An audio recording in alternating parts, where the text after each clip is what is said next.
સંતોની બલહારી આજથી 40 વર્ષ પહેલા અને અત્યારે હાલ અમુક સંતોને મારી વાત કરવી છે.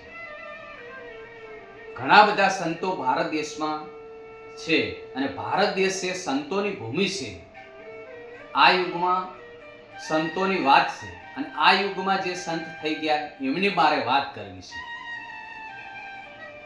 જેમ કે બગદાણાની અંદર બજરંગ બાપુ બિરાજે છે. બાવલીઓ દર પૂનમે હરિભક્તો પૂનમ ભરવા જાય અને જો રસ્તો ભૂલી જાય તો બાપુ સ્વરૂપમાં આવી અને રસ્તો બતાવે છે. વરસાદ ચાલુ હોય કે ઠંડી હોય કે ગરમી હોય, આવું બાપાનું કામ છે. અને બાપુ આજે હાજરા હાજુર છે બગદાણામાં. એવા જ બીજા સંતની વાત કરવી છે. એ પણ બાલ બ્રહ્મચારી છે. વંથડ નિવાસી બાપુ પુરુષોત્તમ બાપુ. જો કોઈ ગરીબ કે ભગત બાપુનો ફોટો ઘરે રાખે અને પૂજા કરે તો રોટલે કદી દુઃખ આવતું નથી. આ બાપુ બાલ બ્રહ્મચારી હતા. એકવાર તો એ બાપુને એક શિષ્ય કીધું કે બાપુ તમે બાલ બ્રહ્મચારી છે એવી શું સાબિતી? તો બાપુએ કીધું વાહ એવું છે કે બેસી જા ગાડીમાં. અને ગાડીમાં ડ્રાઈવર બેસી જાય, બાપુ આગળ હાથ ઊભો રાખી અને હાથ બાપુ રાખે છે તો ગાડીના ટાયરો ફરે છે પણ ગાડી ત્યાંથી હલતી નથી. આવો તો બાપુનો ચમત્કાર હોય છે. એવા જ બીજા સંત ગીતાપુરની અંદર થઈ ગયા દેવપુરી બાપુ, જેને જીવતે સમાધિ લીધેલી અને જ્યારે સમાધિ લેવી હતી ત્યારે રાજા હરિચંદ્ર અને ગોપીચંદ જેવા પણ મળવા આવે છે. આવા દેવપુરી બાપુ હતા. આજે પણ પૂનમે લાખો લોકો દેવપુરી બાપુએ પૂનમ ભરવા આવે છે. એવા જ સંત પાલનપુર ઇકબાલગઢ શિવગીરી બાપુ બિરાજે છે. જ્યારે શિવગીરી બાપુને કોઈ ભજનના વાયક આપવા જાય ત્યારે તો એ પોતે વાયક આપનારા તો ત્યાં જ હોય. ત્યારે તો બાપુ હે ને પોતા ભજનની અંદર તો લીન થઈ ગયા અને આવી ગયા હોય તો લોકો કહે છે કે બાપુ તો આ હાલ જ ભજનમાં આવીને ગયા. આવું તો શિવગીરી બાપુનું કામ હોય. અને કચ્છમાં દાદા મેકરણ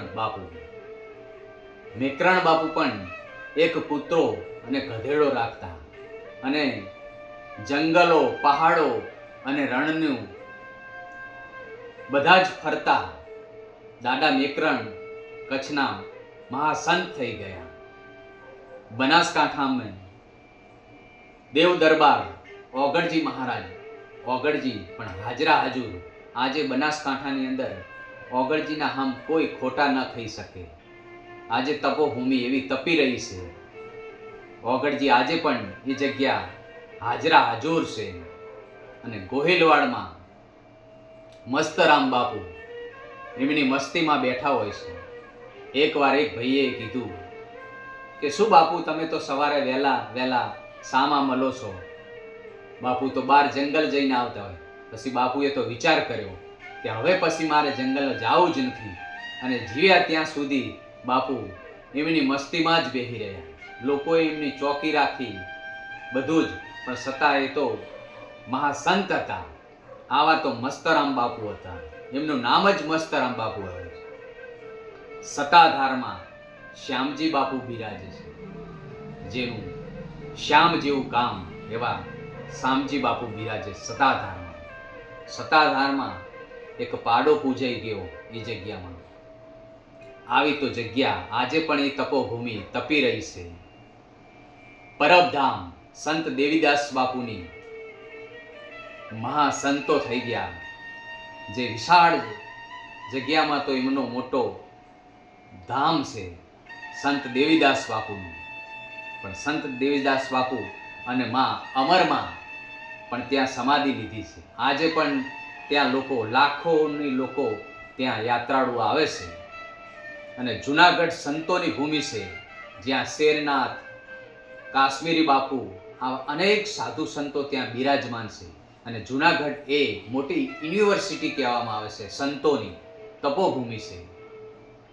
વૃંદાવનની અંદર પ્રેમાનંદ બાપુ બિરાજે છે. આજે પણ પ્રેમ વરસાવે છે માણસો પર અને હરિભક્તો આવે છે, જેને 2 કિડનીઓ ફેલ હોવા છતાં આજે 20 વર્ષથી પોતે રાધાની ભક્તિમાં લીન છે, નિસ્વાર્થ ભાવે. વૃંદાવન એ સંતોની ભૂમિ છે. એવા જ ડોંગરેજી બાપુ મહાકથાકાર થઈ ગયા.